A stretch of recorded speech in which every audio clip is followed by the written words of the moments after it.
الحمد لله رب العالمين، والصلاة والسلام على سيد الأنبياء والمرسلين. أما بعد، فأعوذ بالله من الشيطان الرجيم. بسم الله الرحمن الرحيم. للرجال نصيب مما ترك الوالدان والأقربون، وللنساء نصيب مما ترك الوالدان والأقربون مما قل منه أو كثر نصيبا مفروضا. صدق الله العظيم وصدق رسوله النبي الكريم الأمين، ونحن على ذلك لمن الشاهدين والشاكرين، والحمد لله رب العالمين. بلغ العلا بكماله، كشف الدجى بجماله، حسنت جميع خصاله، صلوا علیہ وآلہ. آئیے سب مل کر پڑھتے ہیں اللہم صلی علی سیدنا و مولانا محمد معدن الجود والکرم و آلہ و صحبہ وبارک وسلم. اللہ تبارک و تعالیٰ کا نہایت شکر ہے کہ رب کریم نے ہماری زندگیوں میں ہمیں ایک مرتبہ پھر آپ کی اس جامع مسجد فیضان نسیم مدینہ میں اپنے پاک کلام قرآن مجید فرقان حمید کی فہم و تفہیم کے لیے جمع ہونے کا موقع نصیب فرمایا ہے. اللہ کریم کی بارگاہ میں دعا کرتا ہوں رب کریم ہم سب کو آج کے اس درس قرآن کی برکتیں حاصل کرنے کی بھی توفیق عطا فرمائے.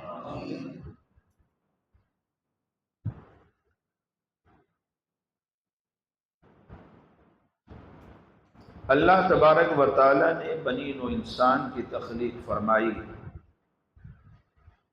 اس انسان کو اس نے زندگی گزارنے کا ایک بزم، ایک انداز، ایک طریقہ، ایک سلیقہ بھی عطا فرمایا. انسان کو بے لگام نہیں چھوڑا گیا. اس کی حدود و قیود ہیں کہ زندگی کیسے گزارنی. اللہ کی مخلوق تین قسم کی ہے. ایک وہ ہیں جن کو رب نے چراغ عقل تو دیا ہے، خواہشات نفسانیہ نہیں دی. یہ فرشتے ہیں. تفسیر مدارک میں لکھا کہ دوسری قسم جن کو اللہ نے خواہشات نفسانیہ تو دی ہیں لیکن چراغ عقل سے انہیں محروم کر دیا، وہ جانور ہیں. انہیں نہیں پتا کہ اچھا برا بھلا کیا ہوتا ہے. خواہشات نفسانیہ ہے لیکن چراغ عقل شعور نہیں ہے. فرمایا تیسری مخلوق جسے رب نے چراغ عقل بھی دیا ہے اور اسے خواہشات نفسانیہ بھی دی ہیں، یہ ہے انسان. دونوں چیزیں رب نے عطا فرمائی اور رب کائنات نے اس انسان کو اشرف المخلوقات بنا دیا. علماء نے لکھا کہ یہ جو انسان ہے اگر اس کی ذات پر اس کا چراغ عقل غالب رہتا ہے، عقل کا نور غالب رہتا ہے، خواہشات نفسانیہ غلبہ نہیں پاتی، فرمایا یہ فرشتوں سے افضل ہو جاتا ہے. اور اگر اس انسان کے چراغ عقل پر، عقل کے نور پر خواہشات نفسانیہ غالب آ جاتی ہیں تو جانوروں سے بھی بدتر ہو جاتا ہے. رب ذوالجلال نے اس بنین و انسان کو بے لگام نہیں چھوڑا۔ رب کی حدود و قیود ہیں جن کے مطابق ہمیں اپنی زندگی بسر کرنی پڑتی ہے، اور قرآن میں سارے احکام موجود ہیں۔ ایسا نہیں ہے کہ قرآن میں سارے احکام موجود نہ ہو، کیونکہ رب فرماتا ہے ما فرطنا فی الکتاب من شیء، ہم نے اس کتاب کے اندر کوئی کمی چھوڑی ہی نہیں، کوئی کمی نہیں چھوڑی۔ ہر رتب و یابس کا ذکر رب کی کتاب قرآن میں ہے، اور ہر چیز کی وضاحت بھی ہے، ہر چیز کی تفصیل بھی ہے۔ وہ الگ بات ہے کہ ہمیں پتہ نہ چلے، ہمیں پتہ نہ چلے تو یہ ہماری عقل کی کمی ہے، ہمارے علم کی کمی ہے۔ ہمیں چاہیے کہ پڑھائے، ہمیں چاہیے کہ تزکیہ نفس کرے، تاکہ ہمیں بھی نظر آئے۔ عبداللہ ابن عباس کی وہ بات کہ میرے اونٹ کی اگر رسی بھی گم ہو جاتی ہے تو میں قرآن سے تلاش کر لیتا ہوں۔ یہ بھی تو ہستیاں تھیں جن کو رب کائنات نے چراغ عقل دیا، اور ہم بھی ہیں جن کو خالق کائنات نے چراغ عقل دیا۔ یہ قرآن میں غوطہ لگاتے تھے اور اپنی گمی ہوئی رسی نکال کے لے آتے تھے، اور ہمیں باقی چیزیں نظر ہی نہ کچھ نہ آئے۔ اس کا مطلب ہے کہ یا تو تزکیہ نفس کا معاملہ ہے یا علم کی کمی ہے۔ ہمیں اپنا تزکیہ نفس کرنا چاہیے، دل صاف و شفاف ہو جائے، علم کو حاصل کرے، تو ہمیں بھی کتاب قرآن میں نظر آئے گا کہ رب کائنات نے اس میں کیا کیا فرمایا۔ ورنہ سمندر کا ظاہر ہم دیکھتے ہیں، اندر کیا ہے ہمیں نہیں پتا، کیونکہ ہم نے کبھی غوطہ ہی نہیں لگایا۔ ہم نے وہ مہارت ہی حاصل نہیں کی کہ سمندر میں اتر کر آنکھیں کھلی رہیں اور ہر چیز نظر آئے۔ ہمارے پاس وہ مہارت ہی نہیں، اور جن کے پاس ہے وہ سمندر میں اترتے بھی ہیں، وہ وہاں جا کے چیزیں دیکھتے بھی ہیں، نکال کے بھی لے آتے ہیں، کیونکہ ان کے پاس مہارت ہے۔ قرآن ایک وسیع و عریض سمندر ہے، اس سمندر میں جنہوں نے غوطہ لگایا ہے اگر وہ مہارت رکھتے ہیں تو اس قرآن میں دیکھتے ہیں کہ رب نے کیا کیا ہے جو اس سمندر میں رکھا ہے۔ اور جن کے پاس نہیں ہے ان کو جسٹ ایک کتاب نظر آتی ہے۔ وہ کہتے ہیں جیسے عام کتاب ہے انگلش کی، ویسے یہ کتاب ہے۔ کتاب تو کتاب ہی ہوتی ہے، بائنڈنگ ہے، صفحات ہیں، تحریریں لکھی ہوئی ہیں، جیسے اس کتاب میں ویسے اس کتاب میں، جبکہ فرق ہوتا ہے۔ دیکھیں نا، انسان تو سارے بیٹھے ہوتے ہیں، انسانوں میں بھی فرق ہے، عبادات میں فرق ہے، ہم جو عبادات کرتے ہیں ان میں فرق ہے، ہمارے سٹائل میں فرق ہے، ہمارے زبان سے نکلے ہوئے کلمات میں فرق ہے، زبان سے نکلے ہوئے کلمات میں فرق ہے۔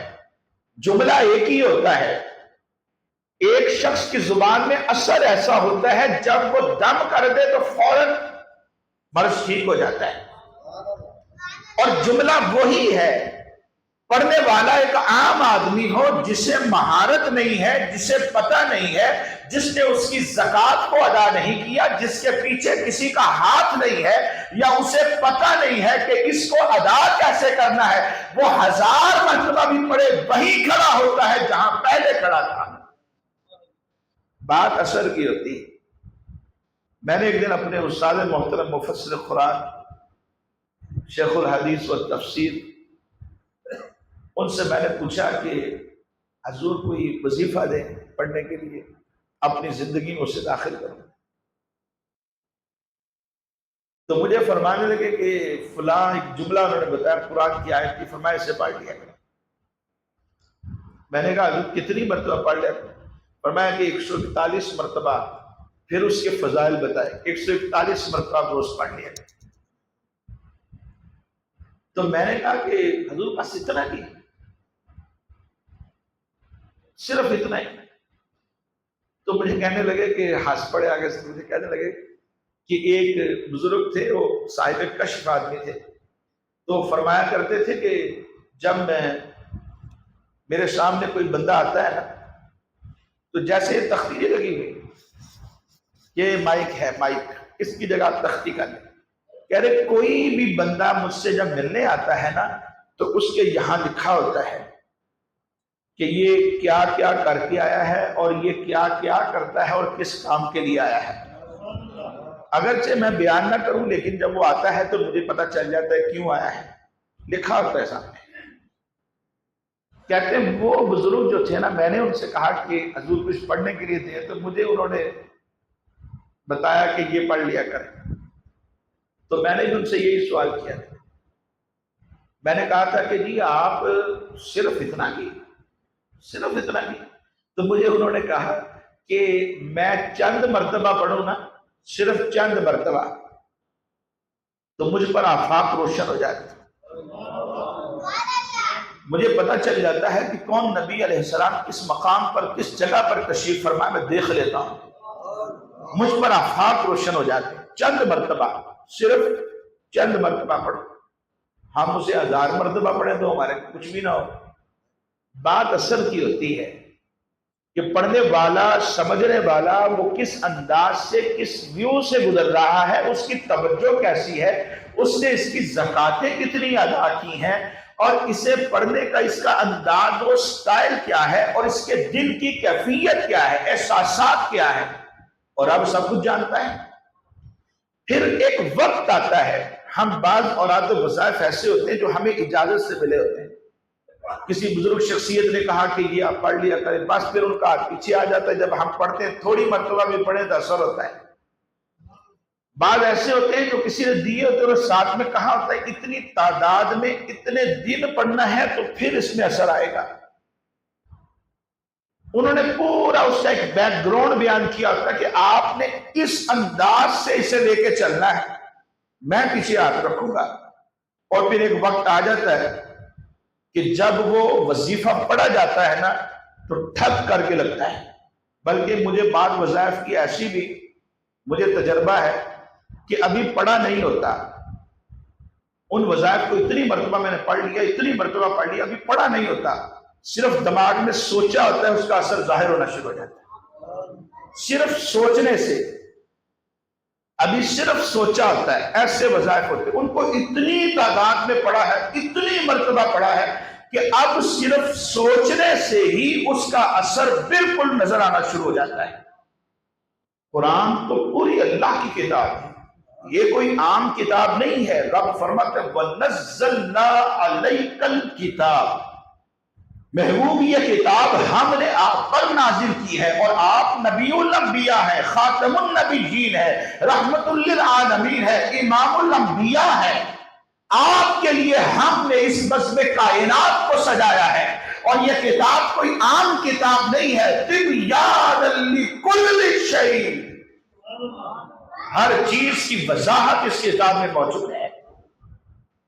اور اللہ نے زندگی کیسے گزارنی ہے اس کا سٹائل ہمیں دیا ہے۔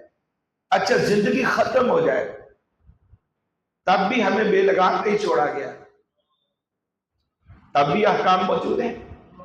اچھا ہم یہ سمجھتے ہیں کہ شاید بندہ مر جائے نا تو پھر اس کا ہمارے ساتھ تعلق صرف وراثت کا ہوتا ہے، اور وراثت کو ہم سمجھتے ہیں کہ مال میں ہوتی ہے اور کسی چیز میں وراثت نہیں، جبکہ ایسا نہیں۔ میں نے ایک حدیث مبارک پڑھی، نبی پاک صلی اللہ علیہ وسلم نے ارشاد فرمایا ان الود یتوارث، وراثت تو محبت میں بھی ہوتی ہے۔ میں آپ کو اس کی مثال دیتا ہوں۔ نبی پاک صلی اللہ علیہ وسلم حضرت ام المؤمنین خدیجہ الکبریٰ رضی اللہ تعالی عنہا، جو میرے حضور کی پہلی زوجہ مبارکہ تھی، حضور کی 25 سال عمر تھی، ان کی 40 سال عمر تھی، اور سب سے پہلا نکاح میرے مصطفیٰ نے ان سے فرمایا تھا۔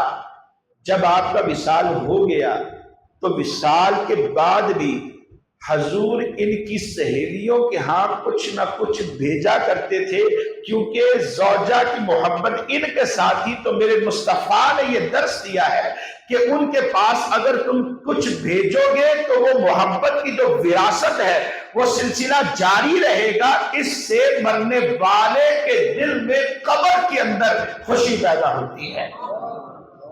باپ کے مرنے کے بعد باپ کے دوستوں کا احترام۔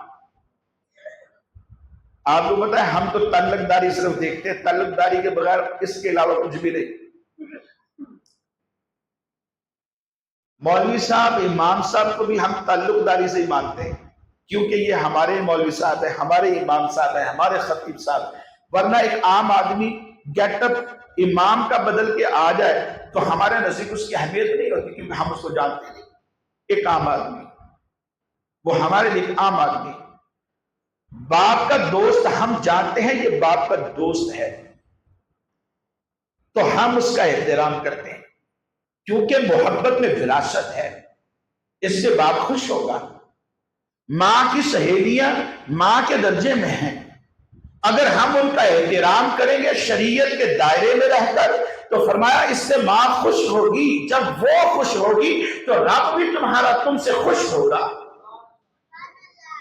ماں باپ کی طرف سے ہمیں رشتہ داریاں قریبی ملی ہیں جن کے اندر ہمارے ماں باپ کے والدین ہیں، دادا دادی نانا نانی، ہمارے ماموں، ہماری خالہ، ہمارے ماں شریک بھائی، ہمارے چچا، ہمارے تایا، ہماری پھپھو، اسی طرح باپ شریک بھائی، یہ سارے ریلیشن رب نے ہمیں عطا کیے ہیں، اور یہ ایسے ریلیشن ہے کہ ماں باپ ان سے محبت کرتے ہیں، تو فرمایا تمہارے لیے بھی ہم نے وراثت اس میں رکھی ہے کہ ماں باپ کی جو محبت ہے اس میں وراثت جاری ہوگی، تمہارے ماں باپ جن سے محبت کرتے تھے ان سے تم بھی محبت کا سلسلہ بڑھائی رکھنا۔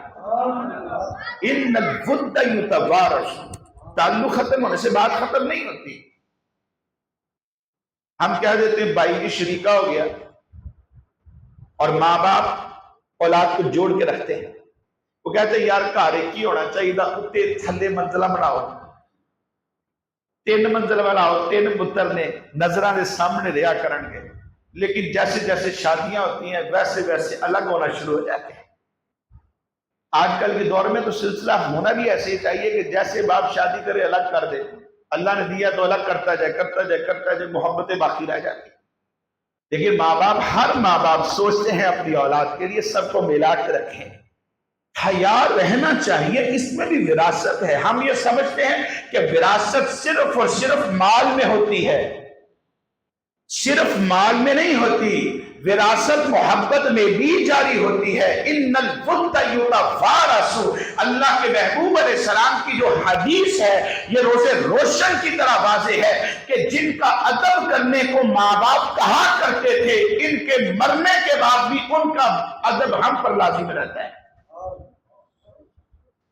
اسی طرح وراثت مال کے اندر ہے، اور وراثت ہم سمجھتے ہیں مرنے کے بعد صرف وراثت ہی ہوتی ہے، جبکہ میں آپ کو ایک بات بتاتا ہوں، شریعت نے مال کے حصے مقرر کیے، اس میں اپ ڈاؤن نہیں ہو سکتا۔ اللہ فرماتا للرجال، للرجال میں مردوں کے لیے نصیب حصہ ہے، للرجالی نصیب، بڑا اہم درس قرآن ہے، بڑی توجہ کے ساتھ سنیے گا۔ للرجالی نصیب، مردوں کے لیے حصہ ہے، کس میں سے؟ مما، اس میں سے جو، مردوں کے لیے حصہ ہے اس میں سے جو، مما جو، ترکا چھوڑ گئے، ترک الوالدان جو والدین چھوڑ گئے، والاقربون قریبی رشتہ دار چھوڑ گئے۔ مردوں کے لیے جیسا رب نے مقرر کیا ہے ویسا حصہ ہے اس میں سے جو اس کے ماں باپ چھوڑ گئے یا قریبی رشتہ دار چھوڑ گئے، اس میں سے حصہ ہے۔ کیا صرف مردوں کے لیے؟ کیونکہ عرب میں جب زمانہ جاہلیت تھا اس دور میں انہوں نے اپنا یہ قانون بنا رکھا تھا کہ جو طاقتور ہوتا وہ مال کے اوپر قابض ہو جاتا، باقی بھائی بہن یتیم غیر یتیم کسی کو حصہ نہ دیتے اگرچہ اس کا حصہ بنتا ہو۔ طاقت کی بات ہوتی تھی، طاقت کی بنیاد پر۔ اور پھر دور جو گزرتا رہا ہمارے برصغیر پاک و ہند کے اندر مختلف ادوار میں یہ سلسلہ رہا ہے۔ ایک تو طاقت کا اصول رہا ہے اور دوسرے نمبر پر مردوں کو دینا ہے اور فیمیل کو نہیں دینا، یعنی بھائیوں کو ملے گا، بیٹیوں کو نہیں ملے گا، بہنوں کو نہیں ملے گا، صرف اور صرف میل رکھا کرتے تھے اور فیمیل کو کچھ بھی نہیں دیا کرتے تھے، بلکہ کئی ایک قبائل کے اندر ایسا ہوتا تھا کہ فیمیل کی آگے شادی ہی نہ کرتے کہ کہیں وراثت ساری کی ساری چلی ہی نہ جائے، جو کچھ اس کے پاس ہے وہ ہمارے گھر میں ہی رہے گا، لہذا اسے روک لو، آگے اس کا کہیں نکاح نہ کرنا، جب نکاح کریں گے تو مال چلا جائے گا، اور اگر یہ گھر میں رہے گی تو مال ہمارے پاس رہے گا اور ہماری ہی مرضی گھر میں چلتی رہے گی۔ یہ مختلف ادوار میں مختلف اصول ہیں، لیکن جب رب کے محبوب آئے، رحمت للعالمین بن کر آئے، میرے مصطفیٰ نے ایسا انصاف فرمایا رب کائنات کے حکم سے کہ جو بھائیوں کا بنتا ہے، جو بیٹوں کا بنتا ہے وہی ملے گا، اور جو بہنوں یا بیٹیوں کا ملتا ہے وہی ملے گا، جو ماں باپ کا بنتا ہے وہی ملے گا، جو قریبی رشتے داروں کا بنتا ہے وہی ملے گا، اور اس میں ناانصافی نہیں کی جائے گی، یہاں تک کہ اگر کسی نے اپنے وارث کو میراث سے محروم کر دیا تو رب کے محبوب نے واضح اعلان کر دیا کہ قیامت کے روز رب کعبہ بھی اسے اس کے جنت کے حصے سے محروم کر دے گا۔ نعرہ تکبیر، نعرہ رسالت، نعرہ قرآن۔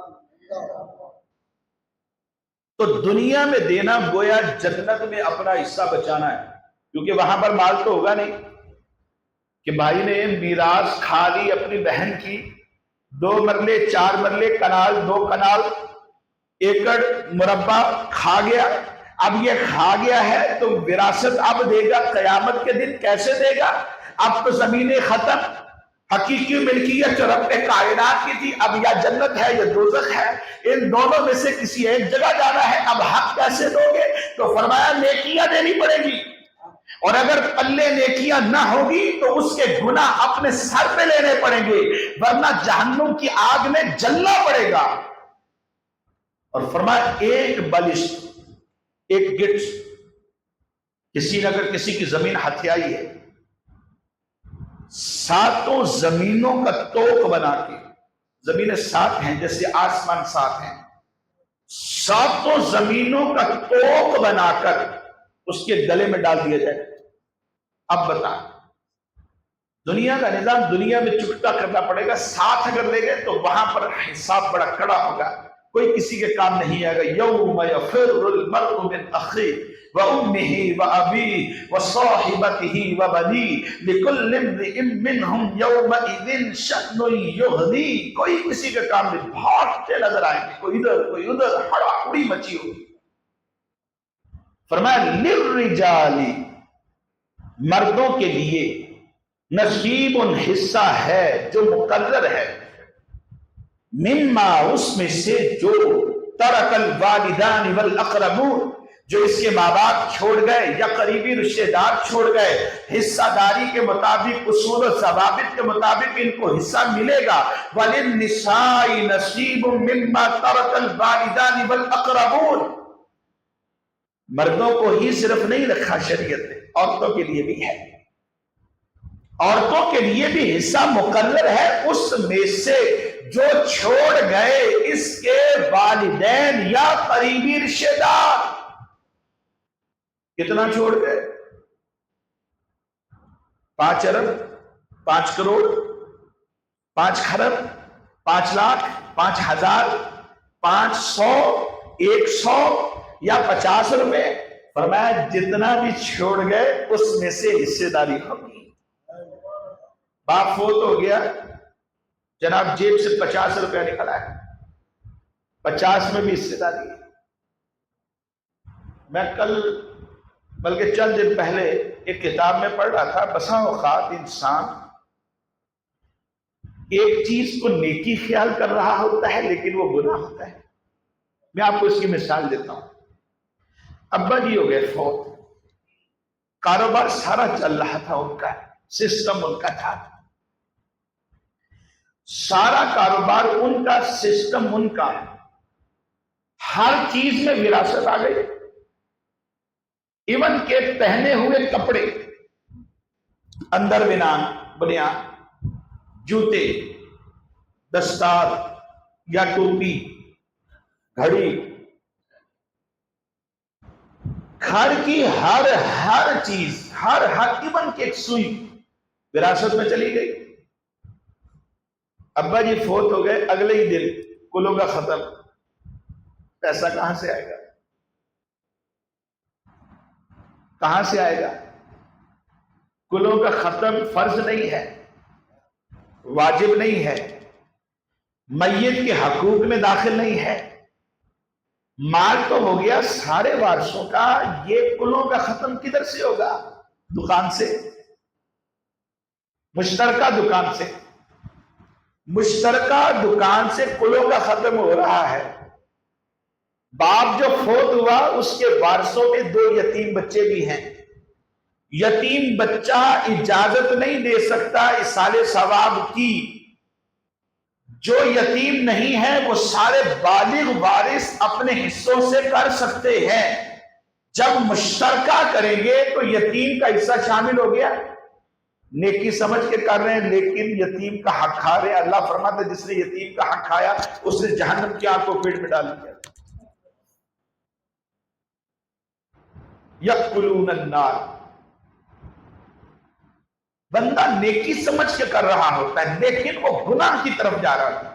جو بالغ وارث ہے وہ اپنے حصے میں سے کلوں کا ختم کر سکتے ہیں.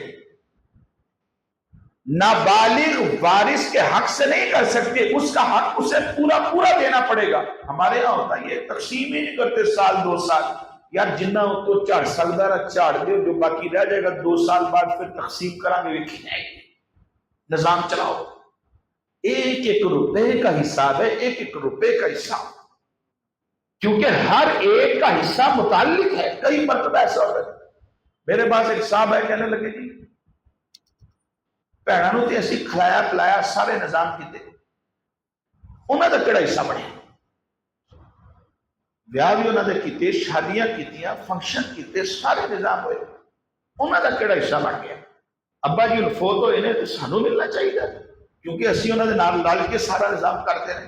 میں کہا تہاڈیاں شادیاں بھائی نے نہیں کیتیاں، تہاڈیاں شادیاں دے خرچے نہیں ہوئے، وہ کنا کیتے سی؟ تسی اپنے مال چوں کیتے یا ابا جی دے مال چوں کیتے یا بھائی نے کیتے؟ میں کہا پھر تو سب برابر ہو گیا. تہانوں بھی پھر کچھ نہیں لبنا چاہیے کیونکہ مال ہے یہ بھائی دا سی. جی بھن نوں کچھ نہیں لبنا تو تہانوں بھی کچھ نہیں لبنا، سب برابر ہو گئے. جہاں باقی بچ گیا وہ سانوں دے دو، اسی ایک مدرسہ بنا لیتے. پھر وہ نہیں میرا مطلب یہ نہیں تھا. میں نے کہا جو وراثت ہے وہ رب کو بھی تو پتہ ہی ہے نا، رب کو بھی تو پتہ ہی ہے کہ مال چھوڑا ہے میت نے تو وراثت جاری ہوگی. کیا رب کو علم نہیں کہ ان کی شادیاں باپ کے مال سے ہو رہی ہیں؟ تب کہ رب کائنات فرماتا ہے جو ماں باپ چھوڑ جاتے ہیں، جو قریبی رشتہ دار چھوڑ جاتے ہیں، مما قل منہ او کثر نصیبا مفروضا. میں اتنا تو تھوڑا بھی چھڈیا ہوئے پاوے زیادہ چھڈیا ہوئے، جو مقرر حصہ ہے اس میں وراثت جاری ہوگی. اور ہم یہ سمجھتے ہیں میت کے مال کے ساتھ متعلق صرف پیسے کے حقوق ہوتے ہیں، وہ بھی جب تقسیم کرے، سال کے بعد، 2 سال کے بعد، 3 سال کے بعد، 3 سال تک جو کھایا جاتا ہے کھا لے. یہاں تک کہ بسا اوقات دیوالی ہو جاتے ہیں، بہنوں کا حصہ تھا وہ بھی کھا گئے، حالانکہ ان کا حصہ سٹل اپنی جگہ موجود ہے. جو کھایا ہے وہ نکال کے دینا پڑے گا، اس کے علاوہ چارہ نہیں ہے. یاد رکھیں میت کے حقوق 4 طرح کے ہیں. میت کے مال کے ساتھ جو حقوق متعلق ہوتے کتنے ہوتے؟ 4. نمبر 1 تجہیز و تکفین. اس کا کفن اور دفن کا جو خرچہ ہے یہ میت کے مال سے کیا جائے گا، ٹوٹل مال سے. فرض کر لیں اس نے 10 لاکھ چھوڑا، 10 لاکھ میں سے سب سے پہلے اگر کوئی نہیں دیتا تو اس کے مال سے ہی آپ نے خرچہ کرنا ہے، کیونکہ میت کے مال میں یہ حق متعلق ہے. کتنا خرچہ آ گیا؟ 25,000 خرچہ آ گیا. کفن قبر، کفن دفن کا خرچہ 25,000. ٹھیک ہے، یہ 25,000 10 لاکھ میں سے مائنس کر دیں، پیچھے کتنا بچ گیا؟ 9,75,000. اب ہمارے یہاں ہوتا کیا ہے، بعض رشتے دار ہوتے ہیں کہتے ہیں جی کفن اسا دینا ہے کیونکہ ساری کپڑے کی دکان ہے، تے محلے کی بھی اسی کوئی فوت ہو جائے نا تے کفن اسی دینے ہیں، تے رشتے داراں دے وچ بھی ساڈے ابا جی نے وصیت کی سی کفن تسی دینا ہے۔ اچھا وہ شاپر لے کے پہنچ جاتے ہیں کہ یہ لیجیے کفن۔ زندگی میں بھلے اس کے حالات جتنے بھی خراب ہو، کھانا ایک وقت کا نہ دیا ہو، لیکن کفن ضرور دیتے ہیں۔ حالانکہ کفن تو ویسے بھی مل جاتا، کئی ادارے کھل گئے، فری آف کاسٹ آپ کو کفن ملے گا، غسل بھی ملے گا، سارا نظام ہو جائے گا، آپ کی ضرورت ہی نہیں کسی سے لینے کی۔ موت کے وقت کفن دیں گے۔ میں یہ سمجھتا ہوں موت سے پہلے جبکہ وہ زندہ ہے، رشتے دار ہے، صلہ رحمی کے معاملات ہیں، ہم دے سکتے ہیں، اللہ نے ہمیں حیثیت یہ دی ہے کہ ہم خرچ کر سکتے ہیں، تو ایسے رشتے دار کے جو حقدار ہوتے ہیں اپنے دماغ میں فیڈ رکھنے چاہیے، آئے بغائے وقتاً فوقتاً گزرتے ہوئے وہاں کچھ نہ کچھ ان کے ہاتھ میں رکھ کے چلے جائیں۔ جب تک دوسری مرتبہ نہیں آئیں گے نا تب تک وہ دعائیں کرتے رہیں گے، آپ دعائیں کرتے رہیں گے کہ یا اللہ فلانے بندے دے رنگ لا دے اور فلانے وقت کم آیا سی۔ جب تک دوبارہ نہیں آئیں گے وہ بندہ فیڈ کر لے گا اپنے دماغ کے اندر، فلاں بندہ تھا جو مشکل وقت میں میرے کام آیا تھا۔ اور عام طور پہ ہوتا بھی ہے، دو بندے ہمیں نہیں بھولتے، جو مشکل وقت میں کام آ جاتا وہ نہیں بھولتا، جو مشکل وقت میں کنارہ کر جاتا وہ نہیں بھولتا۔ یہ دو بندے ہمیشہ انسان کو یاد رہتے ہیں۔ سب سے پہلا حق کیا ہے؟ کفن دفن۔ اور اگر رشتے داروں نے دے دیا یا میت کے مال سے دیا، اب 9,75,000 باقی رہ گیا ہے، تو دوسرے نمبر پہ ہے میت کا قرضہ۔ ابا جی نے کاروبار کیے، مال کمائے کس کے لیے؟ ہمارے لیے۔ لوگوں سے لاکھوں روپے کا مال پکڑا، دکان پہ سجایا، بیچتے رہے، کماتے رہے، ہمیں کھلاتے رہے، رشتے داریاں بھگتتے رہے، کبھی شادی غمی بیاہ ہر چیز میں جاتے رہے، خرچے کرتے رہے، ان کے اوپر قرضہ چڑھ گیا، مال موجود ہے جس سے قرضہ دیا جا سکتا ہے، تو دوسرا حق میت کے مال کے ساتھ متعلق یہ ہے کہ سیکنڈ نمبر پر قرضے دیے جائے۔ صرف اعلان نہیں کروانا چاہیے، دینا بھی چاہیے کہ جی جنہوں نے لینا دینا ہے وہ رابطہ کریں، جو دے جائے وہ تو لے لیا، جو دینا تھا وہ بھول گئے۔ یہ پچھلے دنوں میرے ایک دوست تھے، کاروبار کر رہے تھے، تو مجھے انہوں نے کہا کہ تقریباً 2 سال کی بات کہ مفتی صاحب کاروبار تو بڑا چل رہا تھا، نفع بھی آ رہا تھا، نظام بڑا بہترین تھا، حساب کتاب کیا، سارے بیٹھے، حساب کر کے پتا چلا ہمارا 19 کروڑ بنتا ہے۔ کتنا؟ 19 کروڑ۔ کہتے 19 کروڑ طے ہو گیا۔ انہوں نے کہا کہ صبح تمہیں چیک مل جان گے، تسی 19 کروڑ کو کڑا لینا۔ پہلے بھی کروڑوں روپے کا لین دین تھا، اب پھر 19 کروڑ روپے ہمارا بنا اور ہمیں ملنا تھا۔ رات میں ہم بھی خوشی خوشی سوئے، یار سویرے 19 کروڑ روپے مل رہا ہے۔ صبح آنکھ کھلی، کوئی 8-9 بجے کا ٹائم ہویا تو میسج ٹھک واٹس ایپ دیتے وہ فلانے بندے کا قضاء الہی نال انتقال ہو گیا۔ رات اچھا بلا تھا، صبح 19 کروڑ دینے تھے، رات نکلی صبح فوت ہو گیا۔ موت کا کوئی پتہ ہے؟ کوئی بھروسہ نہیں۔ یہ پچھلے دنوں سوشل میڈیا پر ایک ویڈیو وائرل تھی، ایک لیکچرار تھا، وہ لیکچر دے رہا تھا، کبھی آگے جا رہا ہے، کبھی پیچھے، کبھی LCD پہ دیکھ رہا ہے، وہ تھوڑی دیر کے بعد زمین پہ گرا، سجدے میں گیا، انتقال ہو گیا۔ دیکھتے دیکھتے نظام ختم۔ موت کا کوئی بھروسہ نہیں۔ ہم کہتے یار ہونے ایتے اسلام لے کے نہ گیا سی، گھر گیا سی، فوت بھی ہو گیا۔ پھر کئی مرتبہ ہم حیرانگی کا اظہار کرتے ہیں کہ 10 سال ہو گئے اپنی بیوی کا علاج کرنے سے، کوئی مہینہ ایسا نہیں لگیا یہ ایمبولینس گھر نہ آئی ہوئے۔ مہینے دے وچ 2 وارا 1 وارا ایمبولینس رات نو ضرور آتی سی، کتنے جا رہی جناب، انہوں دی فلانی دی بیوی نو مسئلہ ہو گیا، انہوں نے ہسپتال تک چلے۔ بیمار کون ہے؟ بیوی۔ 10 سال ہو گئے بیوی کا علاج کر رہے ہیں۔ 10 سال کے بعد اچانک اعلان ہوا کہ بندہ فوت ہو گیا. گھر میں بیٹھے ہوئے سوچ رہے یار لگتا مول صاحب انہوں نے اعلان غلط کرتا, انہوں نے بیوی نے فوت ہونا سی, وہ بندہ کیوں فوت ہو گیا. اچھا پھر ٹیلی فون ہوئے تو فوراً قاری حقیقت صاحب اعلان کی تو غلط نہیں ہو گیا.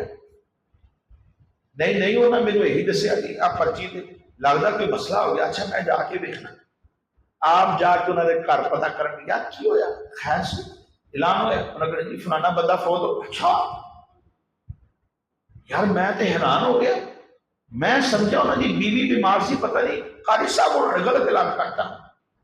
موت کا کوئی وقت مقرر نہیں ہے, چلتا پھرتا صحت مند آدمی وَلَن يُؤَخِّرَ اللَّهُ نَفْسًا إِذَا جَاءَ أَجَلُهَا.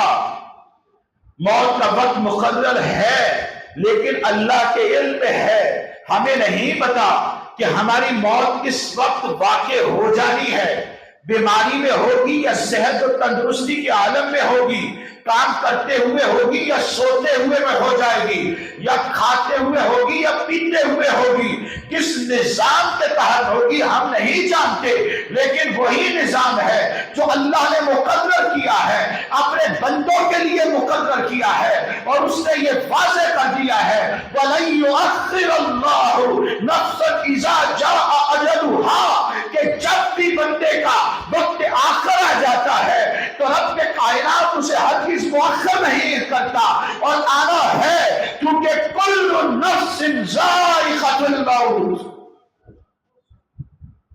جتنی جلدی حساب برابر ہو جائے اتنا ہی اتنا ہی اچھا ہے. کہہ رہے جی وہ بندہ فوت ہو گیا, اسی گئے فوتگی تے جنازے تے پہنچے, سوچا 19 کروڑ روپے کی گل کریے, پھر دل نے کیا نہیں یار, انہوں نے گھر فوتگی ہو گئی, بچے کدی ڈگن ڈے نے کدی ڈگن ڈے نے, اسی ہوں اس ٹائم دے وچ انہاں دے نال گل کریے مناسب گل نہیں. جنازہ پڑھیا اسی آ گئے گھر,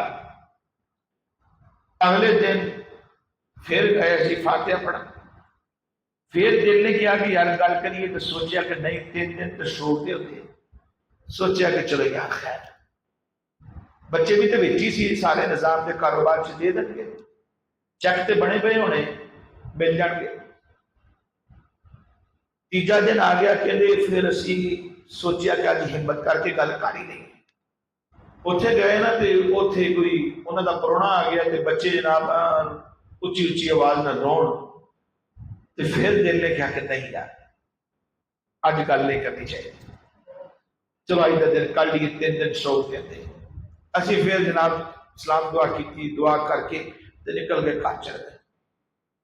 چوتھے دن اسی ہمت کی, بچے بیٹھے ہوئے سن, اسی کیا یار وہ بلی کے نال میٹنگ ہوئی سی,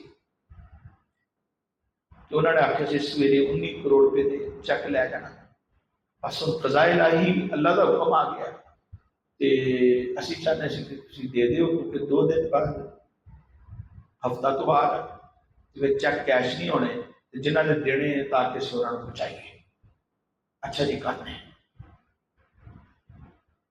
2 دن بعد 1 دن بعد پھر ٹیلی فون, پھر ٹیلی فون, پھر ٹیلی فون. اچھا جی کرنے کرتے 6 مہینے لگ گئے, 2 سال ہو گئے. میں نے تھوڑے دن پہلے ملیا, میں کہ یار وہ کی بنے کہ نہیں, کچھ نہیں بنے, بڑیاں سفارشاں پوائیاں. وہ کہتے یار سانو کی پتا ساڈا معاملہ, تہاڈا اللہ دے نال معاملہ, تہاڈا ساڈے ابے دے نال معاملہ, سانو کی پتا کی معاملہ. حالانکہ کہتے بیچ میں تھے, ان کو پتا ہر چیز کا پتا ہے, ہر چیز لکھی لکھا ہے. باپ مر گیا, اس کو قبر میں بھی آسانی نہیں ہے. 19 کروڑ اگر ان کا ہے تو کئی اور کروڑ بھی ہوں گے جو کئی اور لوگوں کے بھی ہوں گے جو ان کو دینے پڑیں گے.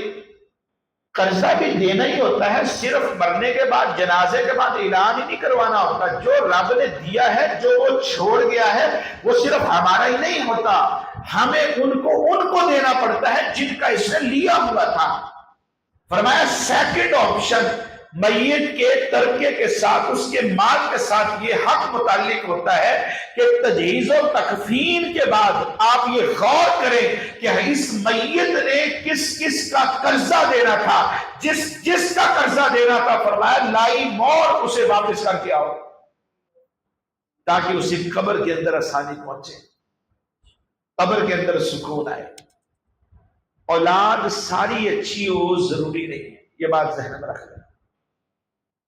دعائیں تو ہم کرتے ہیں، ہماری اولاد ہمارے مرنے کے بعد ایک ایک پائی، ایک ایک پیسہ واپس کر کے قبر میں ہمیں سکون پہنچائے، ضروری نہیں ہے، خود ہی نظام بنانا پڑے گا۔ میں حدیث پڑھ رہا تھا کہ نبی پاک صلی اللہ علیہ وسلم نے فرمایا تم میں سے کوئی بندہ نہ مرے یہاں تک کہ اس کے پاس وصیت لکھی ہوئی ہونی چاہیے کہ فلاں کا اتنا، فلاں کا اتنا، فلاں کا اتنا دے دو۔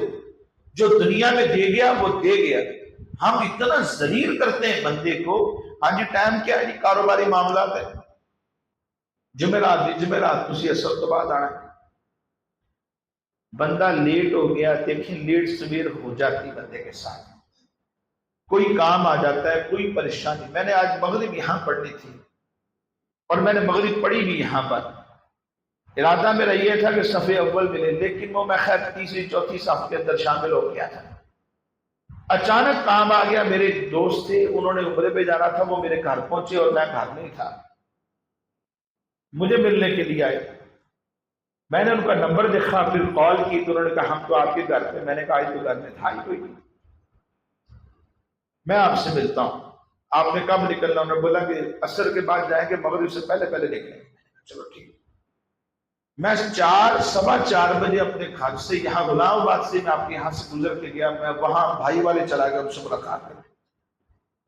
وہاں بیٹھا عصر میں نے وہاں پڑھی، ملاقات کی، ان کے پاس سے ان کا ایک مسئلہ آ گیا تھا وہ میں نے حل کرایا۔ کرنے کے بعد میں آ گیا واپسی، کپڑے چینج کیے، کرنے کے بعد پھر میں یہاں پہنچا، کرتے کراتے اللہ کا شکر ہے مجھے نماز مل گئی۔ ایک ڈاکٹر کا ٹائم تھا، انہوں نے کہا کہ سر آج رہنے دیں، کل کا ٹائم رکھ لیں۔ میں نے کہا چلو ٹھیک ہے۔ کوئی کام آ جائے، کیا پتا کون سا کام آ جائے۔ لیٹ سویر اپ ڈاؤن انسان کی زندگی کے ساتھ ہی ہے۔ اچانک کوئی کام آ جاتا ہے، بندے کو بھاگ دوڑ کرنی پڑ جاتی ہے، لیکن اس کا مطلب یہ ہرگز نہیں ہے کہ اس کے سارے کام چھوٹ جاتے ہیں۔ جو وعدہ کیا ہے وہ بندہ وفا کرنے کی اپنی طرف سے کوشش پوری کرتا ہے، اور اسے کرنا بھی چاہیے کہ میں نے وعدہ کیا ہے اور مجھے پہنچنا چاہیے۔ جی عصر تو بعد آ جانا، لیٹ ہو گیا بندہ، مغرب کی نماز، اوہو یار تسی لیٹ ہو گئے، تانوں کیا سی عصر تو بعد آنا؟ اچھا پیسے پڑے ہوئے ہیں، یا تو جیب میں ہیں یا تجوری میں ہے یا بینک میں ہے، اور جناب موبائل نکال کے ایپ کے ذریعے سے ٹن ٹن ٹن 2-4 مرتبہ کرے نا تو پیسے چلے جاتے ہیں، یہاں بیٹھے بٹھائے بس ٹک ٹک ٹک ٹک کرنی پڑے گی، موبائل سے ہی چلے جائیں گے۔ جی تسی لیٹ ہو گئی یار، اس طرح کرو کل تے ہوں چھٹی ہے، ہفتے والے دن آنا، کتنے بجے حضور آ جانا، تسی آیا کرنا زور کی نماز پڑھ کے نا آ ہی جانا، فوراً سیدھا اتنے ہی ہونا۔ ہفتے کا دن ہو گیا، زور کی نماز انہیں پڑھی، انہیں سوچا یار زور کی نماز چلا میں چلا ہی نماز، سیدھا ہی کام سارے چھڑ کے جناب انہوں نے دکان پہ، جی وہ حج صاحب کتنے نے حج کی دکان تے آئی نہیں، انہوں نے مینوں کیا سی زور کی نماز پڑھ کے آ جانا، انہوں نے دسیا ہونا پیسے دے دیو یار۔ میں ہوں ابا جی اس ٹائم پہ ستے ہونے کیونکہ سویرے انہوں نے بخار سی، تے ہوں انہوں نے اگر میں اٹھایا تو طبیعت خراب ہو جائے، بہتر یہ ہے کہ میں پتہ کرنا انہوں کو پوچھ کے پھر تھوڑے نال رابطہ کرنا، جے نہ ہویا نا تو پھر آپ کل دا ٹائم رکھا گے، کل دا میں پھر تمہیں دس دیا گا۔ وہ دسنا کیا تھا، ابا جی ٹھیک ٹھاک تھے، گھر میں بیٹھے ہوئے تھے، پیسے نہیں آئے، اور ان سے پوچھا بھی کوئی نہیں کیونکہ پیسے آج دینے کوئی نہیں تھے، اگرچہ کہ تھے یا نہیں تھے وہ ایک الگ معاملہ ہے۔ اگلے دن اتوار کا ٹائم انہوں نے پھر فون کر کے پوچھا، کہا کہ ایسے کریں آپ آ جائیں کل مغرب کی نماز کے بعد۔ بندے نے سوچا یار مغرب کی نماز اور میں پڑھن چلا گیا نا، یہ نہ ہو کہ پیسے اپ ڈاؤن، آج مغرب کی نماز نا جماعت چھٹ ہو گیا، پیسے لائن چل رہے پہلے ہی جا کے بیٹھ جائیں۔ اچھا وہ مغرب کی نماز پڑھنے گیا، مغرب کی نماز سے پہلے ہی چلا گیا، ابا جی تو نماز پڑھن گئے ہوئے، اچھا جی بھائی جی تسی وہ نماز پڑھ گئی واپس نہیں آئی، نماز پڑھ کے ادھر سے جناب گھر چلے گئے۔ آج جی میرا پروگرام بن گیا سی، اچانک بندہ ایک مل گیا وہ مڑ سکتے بیٹھا تو میں کار آ گیا، حضور نے فرمایا مطل الغنی ظلم، وہ بندہ جس کی پاکٹ میں پیسہ موجود ہے، جس کی تجوری میں پیسہ ہے، جس کا بینک بیلنس ہے، ٹائم پیریڈ آ گیا ہے، امانت کا تقاضا یہ ہے کہ اس پہ وعدہ وفا کیا جائے، اب جان بوجھ کر یہ جو ٹال مٹول ہے، مطل الغنی کی جان بوجھ کر یہ جو ٹال مٹول ہے، حدیث میں فرمایا یہ حرام ہے، یہ ظلم ہے، اور ظلم حرام ہے۔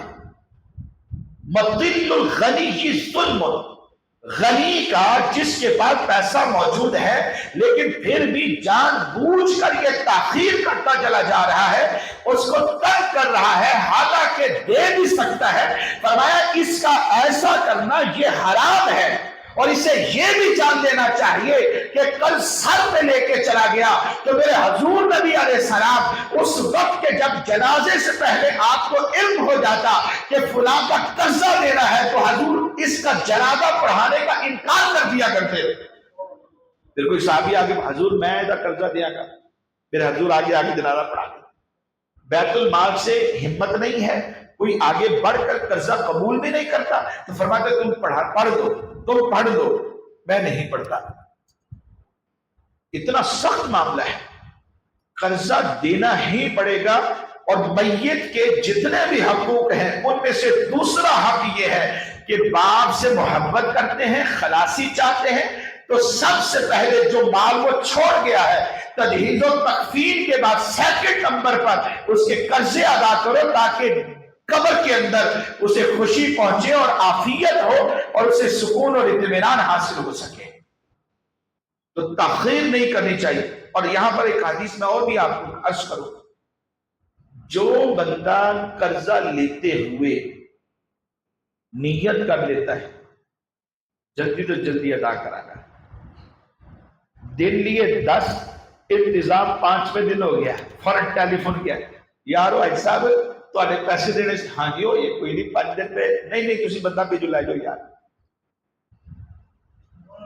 کیا بات ہے، فرمایا جس کی نیت ہی یہ ہے کہ میں نے واپس کرنے ہیں تو رب کائنات اس کے لیے انتظامات پیدا کر دیتا ہے، اس کا قرضہ رب کے ذمہ ہو جاتا ہے۔ اللہ کریم ایسی راہیں کشادہ فرماتا ہے کہ جب دینے کا وقت آتا ہے رب اس سے پہلے ہی اس کو وہ مال عطا فرما دیتا ہے۔ اور حدیث میں فرمایا جس کا ارادہ لیتے ہوئے دینے کا نہیں ہے، یار ایک باری آن دیو۔ اب مجھے تھوڑے دن پہلے ایک بندے نے ذکر یہ کہتے ہیں کہ وہ فلاں بندہ ہے جی، وہ ہمارا دوست ہے، میں اس کو نہیں جانتا تھا، کہہ رہے کہ فلاں کاروبار ان کا کی دکان ہے، ان کی اس نام سے دکان ہے، مجھے نہیں پتا تھا کیونکہ میرا آنا جانا اتنا نہیں ہوتا، اس نے اپنے طور پہ بتایا۔ میں نے کہا اچھا ہوگا آپ فرمائیں، کہہ رہے جی انہوں نے کام نہیں ہے، دکان کھول دینے، a party O party O party, جناب مال آ جاتا کافی سارا، 50 لاکھ روپیہ لا دے دے، مال 1.5 کروڑ پہ لا جاتا، مہینہ 1 2 مہینے 4 مہینے 7 مہینے 10 مہینے کاروبار کیتا جم کے، لوکاں دا 3 کروڑ 4 کروڑ روپے انہاں دے کول آ گیا، ہر مہینے ہر بندے دے پیسے لگے دے، تھوڑے تھوڑے منتھلی تھوڑے تھوڑے دینے ہیں، ہفتہ وار تھوڑے تھوڑے دینے، کسی کا منتھلی ہے کسی کا ہفتہ وار ہے، دیتے رہتے ہیں۔ ایک دن اچانک ہوتا ہے ان کی دکان بند ہو جاتی، صبح دکان ہی نہیں کھلی، خیر ہو گئی، پتا چلتا ہے کہ وہ دکان چھوڑ کے چلے گئے، مال سارا ہی لوگوں کو دے دیا، پیسے لے لیے، کو 3 4 5 کروڑ روپے کا گمن کیا ہے اور اس کے بعد بھاگ گئے، کسی کو پتہ ہی نہیں۔ 1 سال 2 سال 3 سال کھاتے رہے، کاروبار بدل لیا، پھر 3 سال کے بعد دوبارہ انٹری کرتے ہیں کسی دوسری مارکیٹ میں، پھر وہاں پر ایک دکان بناتے ہیں، کیونکہ مال تو پہلے پڑا تھا، 50 لاکھ روپے انٹری کرتے ہیں، 50 لاکھ انٹری کی، جناب 1.5 کروڑ روپے کا مال پھر آ گیا۔ کیا یہ حرام نہیں؟ کیا یہ حرام نہیں؟ میرے حضور فرماتے اسلام یہ ہے کہ تیرے ہاتھ سے، تیری زبان سے، یعنی تیرے عمل سے کسی مسلمان کو ایذا نہ پہنچے۔ بھائی جس نے مال دیا کیا اس نے کمائی نہیں کی؟ اب دیکھیں نا، میں نے اگر فرض کر لے موبائل بنایا ہے تو کیسے محنت کی ہوگی، کوئی مشقت کی ہوگی، رب نے پھر مجھے یہ چیزیں دی ہوگی۔ اب ایک دم ایک شخص آئے اور آ کر جناب سب کچھ سمیٹ کے چلا جائے اور میں دیکھتا رہ جاؤں مایوسوں کی طرح، کیا بندے کو تکلیف نہیں ہوگی؟ یقیناً کی تکلیف ہوگی۔ من آذا مسلمن فقد آذانی، حضور فرماتے ہیں جس نے ایک مسلمان بھائی کو اذیت میں ڈالا اس نے گویا مجھ مصطفیٰ کو اذیت میں ڈالا ہے۔ ومن آذانی فقد آذ اللہ، اور جس نے مجھے اذیت دی وہ یہ سمجھ جائے کہ اس سے رب کائنات کو اذیت دی ہے۔ اور جو رب کے ساتھ لڑائی کرتا ہے اور جو مصطفیٰ سے جنگ کرتا ہے رب کا اس کے ساتھ اعلان جنگ ہے۔ ذرا خود سوچیں، کیا یہ تکلیف نہیں؟ اتنی محنت سے موٹر سائیکل بنائی اور چھین کے لے گیا کوئی؟ اتنی محنت سے گاڑی خریدی، ساری زندگی کی محنت ہے، اور پھر کوئی چھین کے دڑاتے ہوئے لے گیا؟ پھر کہتے ہیں جی فلاں بندے نے فیر مار دیا ہمارے بچے کو، حالانکہ اس نے کئی فیر مارے تھے، حالانکہ اس نے کئی لوگوں پر ظلم کیے تھے، زیادتیاں کی تھی، ظلم کے بازار گرم کیے تھے، اور آج مر گیا اپنی آئی سے، تو ہم کیا کہہ سکتے ہیں؟ یہ زیادتی ہے، بہت بڑی زیادتی، کہ انسان کے دل کو توڑ دینا۔ وہ دیکھ رہا ہے اور اس کا مال جا رہا ہے اور روکنے پر قدرت نہیں رکھتا، یہ سب سے بڑا ظلم ہے، اور یہ زیادتی اور یہ حرام پر ہے جو ایک ہی مسلمان اپنے دوسرے مسلمان بھائی کے ساتھ کرتا ہے۔ ہر ایک کے دل میں خوف پیدا ہے، کیا پتا کب کسی کے ساتھ کون سی واردات ہو جائے۔ تو جس کا جو ہے وہ ہمیں دینا پڑے گا، اگر ہم نہیں دیتے تو قبر کے معاملات آسان نہیں ہیں۔ میت کے جو حقوق ہیں وہ 4 طرح کے ہیں۔ فرسٹ آف آل، میت کا جو مال یہ چھوڑ کر گیا ہے تجہیز و تکفین کرے۔ سیکنڈ نمبر پر جتنا قرضہ ہے اس مال سے ادا کرے۔ فرض کر لیں 10 لاکھ چھوڑا تھا، 25,000 روپیہ تجہیز و تکفین پہ لگ گیا، 9,75,000 باقی ہے، اس کا قرضہ 5 لاکھ تھا، اس 5 لاکھ میں سے آپ نے سارے کے سارے ادا کرنے، ایسا نہیں کہ تھوڑے ادا کرنے اور بقیہ کو پیچھے لگا لینا ہے۔ 5 لاکھ ادا کر دیے، پیچھے کتنا بن گیا؟ 4,75,000 باقی ہے۔ تیسرے نمبر پر تھرڈ حق، تیسرا حق فرمایا اگر میت نے کسی جائز بات کی وصیت کی ہو شریعت کے مطابق تو 1/3 میں جاری کرے، پورے مال میں نہیں، کتنے میں؟ 1/3 میں۔ یعنی فرض کر لیں اس نے چھوڑا ہے 6 لاکھ تو 1/3 کتنا بنے گا؟ 2 لاکھ۔ 9 لاکھ چھوڑا ہے تو 1/3 کتنا بنے گا؟ 12 لاکھ چھوڑا ہے تو 1/3 کتنا بنے گا؟ 4 لاکھ۔ وہ اس کا 1/3 جو ہے وہ 1/3 آپ ادا کر دیں،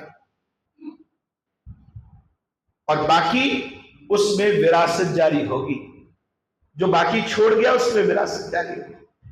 وصیت بھی کون سی قابل عمل ہے اور کون سی قابل عمل نہیں ہے یہ کون بتائے گا؟ علماء بتائیں گے۔ اب ایک بندے نے وصیت کر دی اپنے بیٹے کے نام کی، تو حضور تو فرماتے لا وصیت لوارث، وارث کے نام کی وصیت ہی نہیں ہوتی۔ بیٹا آگے کہتا جی ابا جی نے آخ دیتا سی جڑی پجاروں میں لا کے دیتی ہو تیری ہے، تیری تو لے لے میرے تو بعد، یہ وصیت نہیں ہے۔ وارث کے لیے وصیت جائز ہی نہیں ہے۔ ہاں باقی سارے ورثہ بالغ ہیں اور وہ کہتے ہیں ٹھیک ہے جی ساڈے ابا جی نے کہتا سی پہلا دن ہے تسی پجاروں رکھ لو، باقی تقسیم کرا کے۔ تو ہر وصیت جائز ہے یا نہیں ہے اس کے بارے میں خود جا کے پوچھنا پڑے گا، تاکہ علماء دیکھیں الفاظ کیا تھے، وصیت کا انداز کیا تھا، لکھ کر دی ہے، زبانی کہی ہے، گواہ بھی ہے یا نہیں ہے، وہ وصیت قابل عمل بھی ہے یا نہیں ہے۔ سعد بن ابی وقاص عشرہ مبشرہ رضی اللہ عنہ بیمار پڑ گئے، میرے حضور ان کی عادت کے لیے عرض کرنے لگے یا رسول اللہ میں چاہنا سارا ہی مال رب دی راہ خرچ کرنا، وصیت کرنا۔ آپ نے فرمایا کہ نہیں، کٹ کر۔ کہنے لگے کہ پھر حضور 2 ثلث دی وصیت کرنا، ایک اپنے کو رکھ لینا وارثاں واسطے، کیونکہ حضور نے یہ بھی تو فرمایا ہے نا تیرا وارثوں کو کچھ دے کے جانا نہ دینے سے بہتر ہے۔ وہ مانگ رہے ہیں اللہ کے واسطے، اللہ کے واسطے، اللہ کے واسطے، بازاروں میں، چوکوں پہ، چرنگیوں پہ بیٹھے ہوئے ہیں اور کھا رہے ہیں لوگوں سے مانگ مانگ کر۔ فرمایا یہ برا ہے، بہتر یہ ہے کہ تیرے پاس جو ہے وصیت کرنے کی بجائے تو ان کو دے جا تاکہ وہ لے لیں، اور اگر وصیت کرنی 1/3 میں کر دے، وصیت کر دے کہ 1/3 فیضان نسیم مدینہ کو دے دینا جائز ہے، فلاں مدرسے کو دے دینا جائز ہے، 1/3۔ کیوں؟ اس لیے کہ آپ نے اس بات کو پسند نہیں فرمایا کہ کسی بندے کے پاس ہے سارا اللہ کی راہ میں خیرات کر دے اور وارث بعد میں بیکاری بن جائے۔ اس بات کو حضور نے پسند نہیں فرمایا۔ کہنے لگے حضور 2 سلس کا بھروایا نہیں، تھوڑا کٹ کر، حضور ادھا مال کر دے اور میں نے کٹ کر۔ عرض کرنے کہ حضور دیکھو جنہیں لینا ہوئے ہوں میں جو مدرسہ پڑھانا مینوں کی ہے دوسری پاوے سارا دے دیو، میں تو ذہن ہی بناؤنا کہ ایک ایک پائی بھی تھوڑے کو نہ رہے۔ بندے نے تو ٹائم گزار لیا تو ظاہر سی بات ہے سارا ہی سڑک کو آ جانا چاہیے، لیکن میرے حضور نے تربیت نہیں فرمائی، یہ تربیت نہیں فرمائی۔ ہمارے بھی الحمدللہ دعوت اسلامی میں اس کا رواج ہے، امیر علیہ سنت شیخ طریقت آپ شریعت کے مطابق عمل کرنے کا ذہن دیتے۔ ہمارے پاس بھی کوئی آ جائے نا تو ہم اس سے پوچھتے ہیں وارثوں کے لیے کیا چھوڑ ہے، کہتے ہیں نہیں 1 ٹکا نہیں دے۔ میں بیمار پہ گیا سی، کسی نے مجھے پوچھا نہیں، مینوں فالج ہو گیا سی نہ میرا پیشاب تو تھا نہ میری پوٹی تو تھی، مینوں کلے میں چھڑ کے چلے گئے۔ میں 2 سال کلا رہا مفتی صاحب کو بلا 2 سال۔ میں کہا پھر گزار ایک ملازم رکھے ایسے اور ملازم ہی سامنے 2 سال میرے گھر کسی نے پیر نہیں پایا، 2 سال نہیں پایا۔